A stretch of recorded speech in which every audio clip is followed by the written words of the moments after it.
साथियों, स्वागत है आप सभी का आपके अपने परिवार अपने YouTube channel Harish classes Bulandshahr में। कैसे हैं आप सभी? आशा करते हैं कि आप सभी अच्छे होंगे और आपकी तैयारी बहुत बेहतर तरीके से चल रही होगी। चलिए शुरू करें आज की क्लास को बिना किसी देरी के। और आज की क्लास है हमारी जो क्लास है आज की वो है इस्लाम का उदय। इस्लाम का उदय कैसे हुआ और भारत के जो लोग थे वो इस्लाम के संपर्क में किस प्रकार से आए। मध्यकालीन भारतीय इतिहास के अंतर्गत आज हम पढ़ेंगे इस्लाम का उदय और भारत के लोग कैसे इस्लाम के संपर्क में आए। इस्लाम का संस्थापक कौन था, इस्लाम का पहला खलीफा कौन था, ठीक है, मोहम्मद पैगंबर कौन थे, इनके बारे में हम बात करेंगे। चलिए बिना किसी देरी के क्लास को शुरू करते हैं और शुरू करते हैं हम इस्लाम के उदय को लेकर के। ठीक है, चलिए इस्लाम के उदय की बात करें तो इस्लाम का जो उदय हुआ था इसके मुख्य स्थान की बात करें कि कौन से स्थान पर इस्लाम का उदय हुआ था, तो ये जो स्थान था इसका नाम था अरब का रेगिस्तान। क्या था? अरब का रेगिस्तान। अरब का रेगिस्तान। अरब के रेगिस्तान में इस्लाम का उदय हुआ था। ठीक है, अरब के रेगिस्तान में हुआ था इस्लाम का उदय, अरब के रेगिस्तान में। इसके संस्थापक कौन थे? इस्लाम धर्म के संस्थापक की बात करें तो इस्लाम धर्म के जो संस्थापक थे उन संस्थापक का नाम था संस्थापक। ठीक है, संस्थापक का नाम था हजरत मोहम्मद साहब। हजरत मोहम्मद साहब। ठीक है, याद रखना इसको, हजरत मोहम्मद साहब। हजरत मोहम्मद साहब पहले खलीफा थे, पहले पैगंबर थे जिन्होंने इस्लाम की स्थापना करी थी। और ये कहाँ हुई थी? अरब के रेगिस्तान में। आज वर्तमान में जो अरब का रेगिस्तान है इसी क्षेत्र पर हुई थी इस्लाम का उदय, इसी क्षेत्र पर हुआ था, इसी पर हुई थी इस्लाम की स्थापना। ठीक है, चलिए आइए जानते हैं हज़रत मोहम्मद साहब कौन थे। हज़रत मोहम्मद साहब की सामान्य जीवन के बारे में हम पढ़ेंगे कि इनका जन्म कहाँ हुआ था। ठीक है, सामान्य परिचय। चलिए नंबर फर्स्ट पहले देखते हैं इनका जन्म। ठीक है, मोहम्मद साहब के जन्म की बात करें तो इनका जन्म हुआ था 570 एडी में। कहाँ हुआ था? 570 एडी में। 570 एडी में इनका जन्म हुआ। जिस स्थान पर इनका जन्म हुआ था, स्थान की बात करें कि किस स्थान पर इनका जन्म हुआ था, तो जिस स्थान पर मोहम्मद साहब का जन्म हुआ था उस स्थान का नाम था मक्का। कौन सा नाम था? मक्का। तो मोहम्मद साहब का जन्म 570 एडी में मक्का में हुआ था। कहाँ हुआ था? मक्का। ठीक है, चलिए आगे बात करें इनके पिता के नाम की। इनके पिता का नाम क्या था? तो इनके पिता का जो नाम था, ठीक है, पिता, तो मोहम्मद साहब के पिता का नाम था अब्दुल्ला। क्या नाम था? अब्दुल्ला। अब्दुल्ला मोहम्मद पैगंबर जी के पिता का नाम अब्दुल्ला था। जन्म से पहले ही इनके पिता की मृत्यु हो जाती है। ठीक है, जन्म से पहले ही इनके पिता की मृत्यु हो जाती है। ठीक है, याद रखना। इनकी माता के नाम की बात करें तो इनकी माता का नाम था अमीना। ठीक है, तो अमीना इनकी माता का नाम था। तो माता का नाम क्या था? माता कौन थी इनकी? इनकी माता का नाम था अमीना। ठीक है, क्या था? अमीना। अमीना इनकी माता का नाम था। जब मोहम्मद पैगंबर जी का जन्म हुआ था उस समय इनके पिता नहीं थे। जब पिता नहीं थे तो उसके बाद इनकी माता का भी कहते हैं कि माता का भी देहांत हो गया था। तो माता के देहांत होने के कारण इनका जो पालन पोषण किया था, इनका पालन पोषण किया था इनके चाचा अबू तालिब ने। ठीक है, तो पालन पोषण किसने किया था? पालन पोषण, तो पालन पोषण की बात करें कि इनका पालन पोषण किसने किया था, यानी माता पिता की मृत्यु के बाद इनका पालन पोषण करने वाले जो व्यक्ति थे वो इनके चाचा थे। चाचा का नाम क्या था? इनके चाचा का नाम था अबू तालिब। ठीक है, क्या नाम था? अबू तालिब। तो अबू तालिब इनके चाचा का नाम था जिन्होंने मोहम्मद पैगंबर जी का पालन पोषण किया था। ठीक है, याद रखना। चलिए बात करें, देखिए उस समय जब ये शुरुआती दौर की बात करें तो जब इनका पालन पोषण के चाचा ने किया था तो कुछ समय के लिए इनके चाचा ने इनको एक कार्य दिलवा दिया था। जब ये बड़े हो गए, धीरे धीरे बड़े होते चले गए, तो ये उस समय बकरियां चराने का कार्य करते थे। ठीक है, तो जैसे जैसे और बड़े होते चले गए तो उस समय हुआ क्या कि इनके जो चाचा की आर्थिक स्थिति थी बहुत धीरे धीरे बहुत ज़्यादा कमज़ोर होती चली गई धीरे धीरे। तो पालन उस समय इनके खर्च चलाने के लिए इनके पास पैसे नहीं बच रहे थे। तो उसी समय जब इनका पालन यानी अपने स्वयं का खर्चा चलाने के लिए जब इनके पास पैसे नहीं बचे तो उस समय इनके पास एक उपाय आया। और उपाय क्या था कि उसी समय इनसे इनकी मुलाकात एक महिला से हुई थी जिसका नाम था खतीजा। एक धनी महिला थी, काफ़ी बुजुर्ग थी। ऐसा मानते हैं कि जब 25 साल की उम्र में जब मोहम्मद पैगंबर जी की आयु 25 साल की थी तो अपने से अधिक उम्र की यानी 15 साल बड़ी उम्र की महिला से इन्होंने शादी करी थी खर्चा चलाने के लिए। तो इनका विवाह कितने वर्ष की अवस्था में हुआ? तो विवाह की बात करें तो इनका विवाह हुआ था, ठीक है, 25 वर्ष की अवस्था में। तो 25 वर्ष की अवस्था में इनका विवाह हुआ, 25 वर्ष की अवस्था में, ठीक है। तो 25 वर्ष की अवस्था में इनका विवाह हुआ, ठीक है। और विवाह किससे हुआ था? तो इनकी पत्नी का नाम क्या था? नंबर 6 की बात करें तो इनकी पत्नी का क्या नाम था?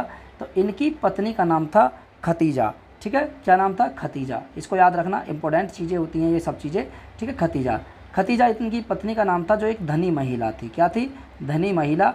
और मोहम्मद पैगंबर जी से भी लगभग कम से कम 15 साल बड़ी थी।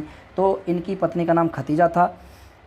धीरे धीरे मोहम्मद पैगंबर जी ने अब ज्ञान का प्रसार करना शुरू किया, क्योंकि इनके जो कबीले के जो लोग थे, जिस कबीले से जुड़े हुए थे, कुरैशी कबीले के थे। तो कुरैशी कबीले के होने के कारण इनके जो चाचा थे कुरैशी कबीले के थे, अबू तालिब। और इनके जो चाचा का जो पालन पोषण होता था वो उस समय जो समाज में जो चल रहा था, जैसे मूर्ति पूजा को लेकर के बातें चल रही थी, मूर्तियों को पूजा की जाती थी उस समय, धर्म को लेकर के जो बातें होती थी। तो इनके जो चाचा थे और इनके जो कबीले का जो पालन पोषण चलता था, भरण पोषण होता था, वो उन्हीं मूर्तियों को बेच करके होता था जो हिंदू देवी देवताओं की मूर्तियाँ होती थी। तो इन्हीं हिंदू देवी देवताओं की मूर्तियों का इन्होंने विरोध करना शुरू कर दिया कि देखिए, ईश्वर से आप डायरेक्ट मिल सकते हैं, ईश्वर की आराधना आप डायरेक्ट कर सकते हैं, आप मूर्ति पूजक के रूप में कुछ नहीं कर सकते, आप मूर्ति मत पूजिए आप, ठीक है। तो जब ये बात इनके चाचा को पता चली तो चाचा ने तो कुछ नहीं कहा, लेकिन इनके चाचा के जो भाई थे, चाचा का जो लड़का था, इनके चाचा के जो लड़के थे, उन्होंने इनका विरोध करना शुरू कर दिया और इनको कबीले से बाहर निकाल दिया, ठीक है। तो उस समय ऐसा मानते हैं कि देखिए, जब 7वें पॉइंट की बात करें तो उस समय ज्ञान की प्राप्ति की बात करें तो 25 वर्ष की अवस्था में जब इनकी विवाह हो गया था तो उसके 15 वर्ष बाद यानी 40 वर्ष की अवस्था में इनको ज्ञान की प्राप्ति हुई। तो ज्ञान प्राप्ति की बात करें तो ज्ञान प्राप्ति जो हुई थी इनको, तो 40 वर्ष की अवस्था में इनको ज्ञान की प्राप्ति हुई, ठीक है। 40 वर्ष की अवस्था में, ठीक है, अभी रखेंगे 40 वर्ष की अवस्था में, ठीक है। 40 वर्ष की अवस्था में इनको ज्ञान की प्राप्ति हुई थी। और कहाँ हुई थी? स्थान की बात करें तो देखिए, स्थान की बात करें तो हीरा नामक गुफा में। कहाँ हुई थी जी? हीरा नामक गुफा, हीरा नामक गुफा में। तो हीरा नामक गुफा में इनको ज्ञान की प्राप्ति हुई थी। ऐसा मानते हैं कि जब इन्हें ध्यान लगाने के लिए बैठे, ध्यान लगाया इन्होंने हीरा नामक गुफा में, तो उस समय एक देवदूत थे, उस देवदूत का नाम था जिब्राइल। तो उसी समय एक देवदूत, ठीक है, देवदूत जिसका नाम था जिब्राइल, तो देवदूत जिब्राइल का इन्हें संदेश आया। क्या आया था? इन्हें जिब्राइल का संदेश मिला, देवदूत जिब्राइल का इन्हें संदेश मिला और इनको ज्ञान की प्राप्ति हो गई थी। तो 40 वर्ष की अवस्था में इनको ज्ञान की प्राप्ति हुई। ज्ञान प्राप्ति के बाद इन्होंने कुछ समय तक यानी 2 सालों तक लगभग इन्होंने चुप तरीके से यानी गुपचुप तरीके से अपने ज्ञान का प्रचार किया। लोगों को समझाते रहे कि भाई आप मूर्ति पूजा मत कीजिए, आप ईश्वर की आराधना डायरेक्ट सीधे तरीके से कर सकते हो, मूर्ति आप मत पूजिए। मतलब लोगों को धीरे धीरे इन्होंने समझाने का कार्य शुरू कर दिया। लेकिन हुआ क्या, जैसे ही इनके चाचा के लड़के को यानी इनके चचेरे भाई को ये बातें पता चली कि भाई ये तो मेरी ही उसको बंद कर रहा है, जो जिससे मेरे कबीले का पालन पोषण होता है, उन मूर्तियों को बेच करके जो पालन पोषण होता है, तो ये जो अगर मूर्ति खंडन करवा देगा तो मूर्तियाँ बेचना बंद हो जाएंगी और हमारा पालन पोषण नहीं होगा। तो उस समय इनको निकाल दिया जाता है कबीले से, ठीक है, ज्ञान प्राप्त। लेकिन जब इनको निकाल दिया जाता है तो परिस्थिति इनकी और भी ज़्यादा ख़राब हो जाती है, पालन पोषण करने के लिए भी कोई नहीं बचता है। जो उस समय इनको जो कह सकते हैं कि जो मिल रहा था, जैसे कि पॉकेट मनी जो भी मिल रही थी, ठीक है, जो इनके चाचा इनको देते थे, लेकिन इनके चाचा से भी देना इनको बंद होगी, क्योंकि इनके चाचा बहुत ज़्यादा बुजुर्ग हो चुके थे। और जो कबीले का जो सरदार बन चुका था वो इनके चचेरा भाई, वो उस समय कबीले का सरदार बन चुका था। तो चाचा असहाय हो गए थे इनकी सहायता करने के लिए। और उसे हुआ क्या कि जब इनको ज्ञान की प्राप्ति हुई, तो जिस समय इनको ज्ञान की प्राप्ति हुई थी उस वर्ष को लिख लीजिए, ज्ञान प्राप्ति वर्ष, क्योंकि इंपॉर्टेंट ये पूछ लिया जाता है। मैं अभी बताऊंगा इसका कि ज्ञान प्राप्ति वर्ष कि किस वर्ष इनको ज्ञान की प्राप्ति हुई थी। तो ज्ञान प्राप्ति वर्ष की बात करें तो ये 610 AD में 610 AD में इनको ज्ञान की प्राप्ति हुई। जैसे ही इनको 610 एडी में ज्ञान की प्राप्ति हुई, 2 सालों तक इन्होंने छुप छुप के तरीके से अपने ज्ञान का प्रसार किया, लेकिन 614 ईस्वी के आसपास इन्होंने खुले तौर पर ज्ञान का प्रसार करना शुरू कर दिया, लोगों को समझाना शुरू किया। लेकिन लोग कुछ समझ रहे थे, कुछ इनकी बातों का विरोध करते थे कि नहीं ऐसा नहीं होना चाहिए, वैसा नहीं होना चाहिए, ठीक है। और जैसे इनके चचेरे भाई को पता चला तो इनको यहाँ से निकलवा दिया, ठीक है। धीरे धीरे समय बीतता चला गया और 619 एडी में एक घटना घटी। घटना क्या घटी? 2 घटना घटी। तो एक इनके जन्म से प्रमुख घटनाएं हैं।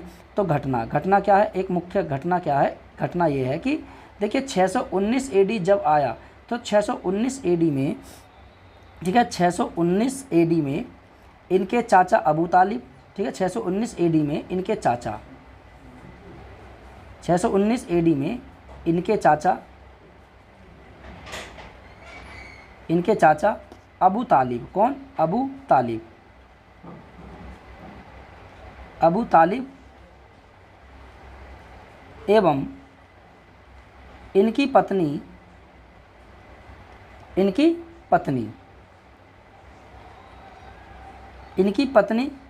खतीजा की मृत्यु हो जाती है। मतलब 2 घटना घट गई, ठीक है। मृत्यु हो जाती है और मृत्यु हो जाती क्योंकि इनके चाचा ने इनकी सहायता करनी थोड़ी सी कम कर दी थी, क्योंकि उस समय कबीले का जो कुरैशी कबीले का जो नेता था वो चाचा नहीं बने अब इस समय, क्योंकि बुजुर्ग हो चुके थे और इनके जो चचेरे भाई थे वो कबीले के सरदार बन जाते हैं और इनको वहाँ से निकाल दिया जाता है। जब इनके चाचा की मृत्यु हो जाती है तो उनको और ज़्यादा मौका मिल जाता है इनको वहाँ से भगाने का। धीरे धीरे समय व्यतीत होता चला गया। इनको लोग जानने लगे कि कोई पैगंबर नामक, यानी हज़रत मोहम्मद पैगंबर नामक कोई व्यक्ति हैं और इस्लाम को लेकर के इस्लाम की अच्छी अच्छी बातें करते हैं। धीरे धीरे इस्लाम का प्रसार होने लगा, लोग इस्लाम के संपर्क में आने लगे और धीरे धीरे लोग इस्लाम के संपर्क में आने के साथ साथ इस्लाम का विस्तार प्रसार करने लगे। तो इस्लाम का विस्तार होता चला, यही बातें पता चलती चलेंगी लोगों को। और इनको 622 एडी में मदीना से आमंत्रण आया। तो मदीना से आमंत्रण कब आया? याद रखना, ये बहुत इंपॉर्टेंट चीज़ें हैं। तो मदीना से इनको आमंत्रण कब आया? मदीना से आमंत्रण,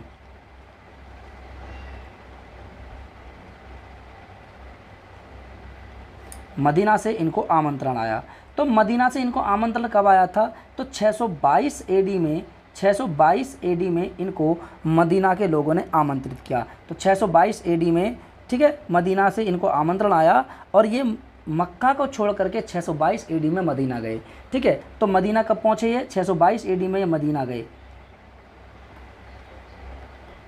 ठीक है। और देखिए ये यहाँ पर 622 एडी में यहाँ पर एक इनकी मक्का छोड़ करके मदीना जाने की याद में एक संवत का प्रारंभ किया गया था। उस संवत को हम जानते हैं हिजरी संवत के नाम से। किसके नाम से? तो हिजरी संवत, बहुत इंपॉर्टेंट है हिजरी संवत। चलिए, तो हिजरी संवत का प्रारंभ कब हुआ था? हिजरी संवत, ठीक है, इंपॉर्टेंट है हिजरी संवत।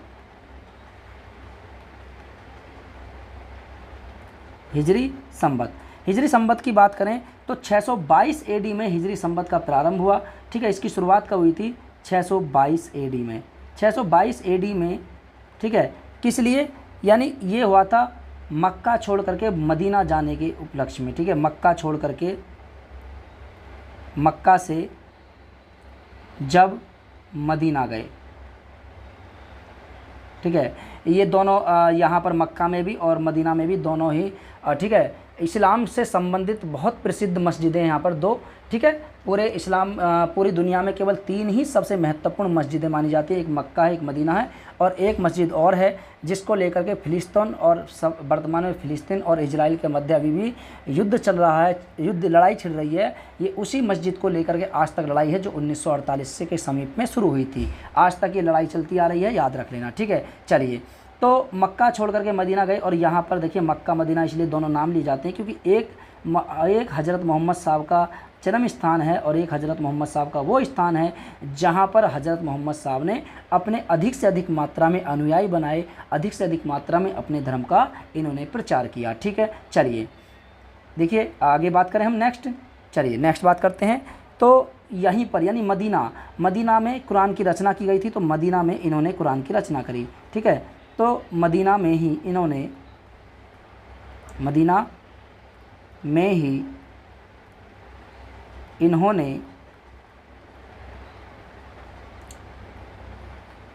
कुरान की रचना की, कुरान की रचना की। तो मदीना में ही इन्होंने कुरान की रचना करी थी, इसको याद रख लेना, ठीक है।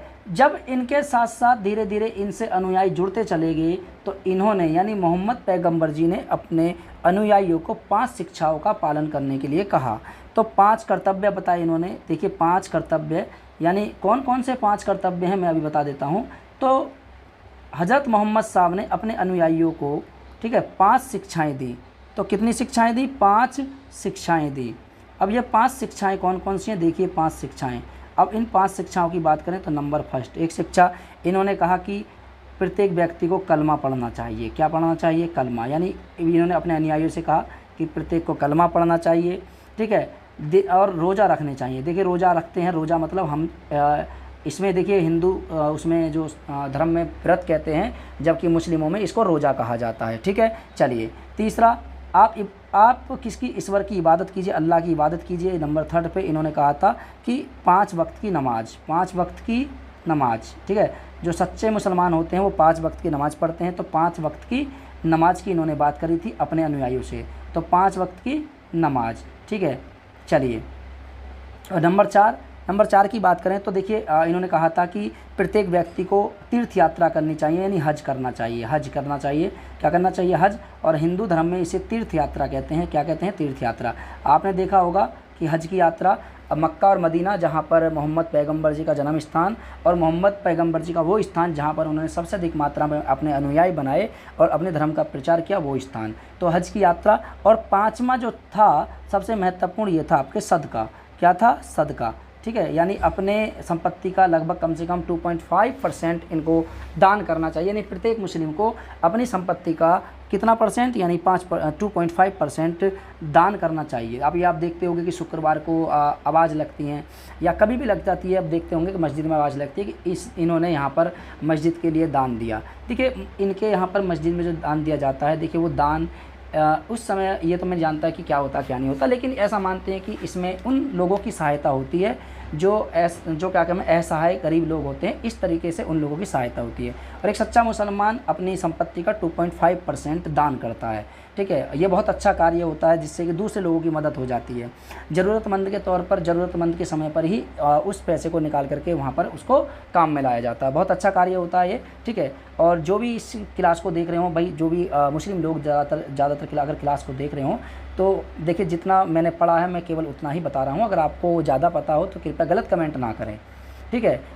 जो भी मैंने पढ़ा है, काफ़ी 3-4 बुकों से मैंने पढ़ा है, वो मैं आपको पढ़ा रहा हूँ, ठीक है। जो मैंने पढ़ा है उसके बारे में बता रहा हूँ।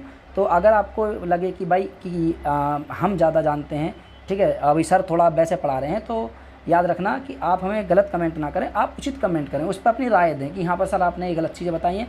गलत होंगी तो मैं उसको डेफिनेटली बहुत अच्छी तरीके से रिसर्च करके आपको फिर अच्छी तरीके से मैं आपको डिफ़ाइन करूँगा। अगर मैं गलत हूँगा तो मैं हाँ उसको एक्सेप्ट करूँगा, आप टेंशन ना लें, ठीक है। चलिए, क्योंकि मैंने एक बार जब पहले पढ़ाया था लाइव तो उस समय एक लड़के ने कमेंट किया था कि सर आप जाति धर्म को लेकर के बात कर रहे हैं। तो मैं जाति धर्म की बात नहीं कर रहा हूँ, केवल और केवल मैं, देखिए मेरा काम होता है शिक्षा देना, ज्ञान देना, ठीक है। मैं आपको बता रहा हूँ जो मैंने पढ़ा है उसके बारे में बताता हूँ। चलिए, कोई इसके बारे में उलझ ना रखें, ठीक है। चलिए, ठीक है। तो चलिए इस्लाम से संबंधित प्रमुख कर की बात करें तो इस्लाम से संबंधित कुछ प्रमुख कर होते हैं। तो कर की बात करें तो इस्लाम से संबंधित जो कर होते हैं, जो टैक्स होता है, वो कितने प्रकार के होते हैं? वो 3 प्रकार के होते हैं। नंबर फर्स्ट, एक होता है ज़कात। क्या होता है? ज़कात। एक होता है सदका। तो पहले सदका की ही बात कर लेते हैं। सदका, तो सदका क्या होता है? सदका ये एक ऐच्छिक कर होता है। क्या होता है? ऐच्छिक कर होता है। ऐच्छिक कर का मतलब होता है अपनी इच्छा से दिया जाने वाला कर। तो ये किसी मुसलमान पर कोई ज़बरदस्ती नहीं लगाया जाता ये कर। ये एक ऐसा कर होता है जो अपनी स्वेच्छा से दिया जाने वाला कर होता है, ठीक है, याद रखना। तो अपनी स्वेच्छा से दिया जाने वाला कर, इसको ऐच्छिक कर कहते हैं, इसको सदका कहते हैं। ये पैगंबर जी ने इसको देने के लिए कहा था। दूसरे पॉइंट की बात करें तो दूसरा कर जो है वो है ज़कात। क्या है? ज़कात। तो ज़कात जो होता है ये धनी मुसलमानों के लिए है। यह एक धार्मिक कर होता है। क्या होता है? एक धार्मिक कर होता है। ये एक धार्मिक कर होता है और ये किस पर लगाया जाता है? धनी मुसलमानों पर। किस पर? धनी मुसलमानों पर, ठीक है। तो ये धनी मुसलमानों पर लगाया जाता है और ये अपनी संपत्ति का 2.5% ये दान करते हैं, ठीक है। चलिए, वो मैंने अभी बताया था, सदका में बता दिया था मैंने वो, ठीक है। नंबर 3 की बात करें तो एक होता है उस्र। क्या होता है? उस्र। ठीक है। ये क्या होता है, ये खेती कर होता है। क्या होता है, खेती कर। खेती जो मुस्लिम ऐसे लोग होते हैं जो खेती करते हैं, खेती कर होता है, और ये अपनी संपत्ति का 1/10 या 1/20 देंगे। क्या देंगे, 1/10 या 1/20 देंगे। याद रखना, 1/10 या 1/20। यहाँ पर बात करी गई कि प्रत्येक मुस्लिम जो खेती कार्य करता है उसके लिए उस्र की बात करी गई है, और वो अपनी संपत्ति का, यानी संपत्ति नहीं, जो खेती होती है उसका 1/10 या 1/20 दे सकते हैं। ये इनके ऊपर होता है। चलिए ठीक है, तो यहाँ तक हो गया। अब इस्लाम से संबंधित 3 प्रमुख युद्ध थे जो मोहम्मद पैगम्बर जी ने उस समय किए। इनको कहाँ से, मदीना से आमंत्रण आया था 622 AD में। जब इनको मदीना से आमंत्रण आया तो ये मक्का छोड़ करके मदीना गए, और मदीना गए तो मदीना में जा कर के इन्होंने 2 साल तक अपने धर्म का प्रचार और प्रसार किया। उसी समय इस्लाम से संबंधित मोहम्मद पैगम्बर जी ने अपने इस्लाम धर्म के प्रचार प्रसार को लेकर के इस्लाम को देश के हर एक कोने में फैलाने के लिए, ठीक है, 3 युद्ध लड़े। युद्ध कौन कौन से लड़े? पहला युद्ध, चलिए आइए जानते हैं। ठीक है, पैगम्बर जी के 3 युद्ध। ठीक है, 3 युद्ध कौन कौन से हैं? 3 युद्ध। अब 3 युद्ध की बात करें तो देखिए, पहला युद्ध लड़ा गया था, इस युद्ध को हम जानते हैं बदरा का युद्ध। क्या है? बदरा का युद्ध। ठीक है, बदरा का युद्ध। तो इस युद्ध को हम बद्र का युद्ध या बदरा का युद्ध कहते हैं, बदरा का युद्ध। और यह कब लड़ा गया था? यह इस्लाम के प्रसार को लेकर के 624 AD में लड़ा गया एक युद्ध था। ठीक है, आपने देखा होगा कि मुस्लिमों में मीठी ईद मनाई जाती है। क्या मनाई जाती है? मीठी ईद मनाई जाती है। ऐसा मानते हैं कि बदरा के युद्ध में मोहम्मद पैगम्बर जी को जीत बहुत बड़े स्तर पर हुई थी। तो ऐसा मानते हैं कि मोहम्मद पैगम्बर जी ने ये इस्लाम की पहली जीत मानी थी, और इस प्रकार मोहम्मद पैगम्बर जी ने अपने अनुयायियों को, अपने साथ के अपने सहपाठियों को जो युद्ध में जीते थे, उन सभी को, ठीक है, उन सभी का मीठा मुंह कराया था। और ऐसा मानते हैं कि उसी समय 624 AD से ईद मनाने की परंपरा शुरू हो गई थी। तो मोहम्मद पैगम्बर जी के द्वारा जीत की खुशी में एक दूसरे का मुंह मीठा करवाया गया था, और इसलिए मीठी ईद शुरू हुई थी उस समय से, और मीठी ईद मनाई जाती है। दूसरा युद्ध कौन सा हुआ था? दूसरा युद्ध हुआ था, इस युद्ध को हम जानते हैं उहुद का युद्ध। कौन सा? उहुद का युद्ध। ठीक है, दूसरा युद्ध उहुद का युद्ध।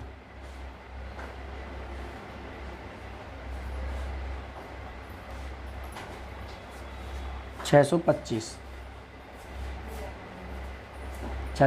AD। तीसरा,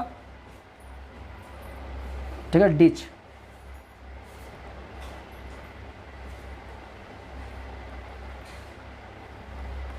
(627)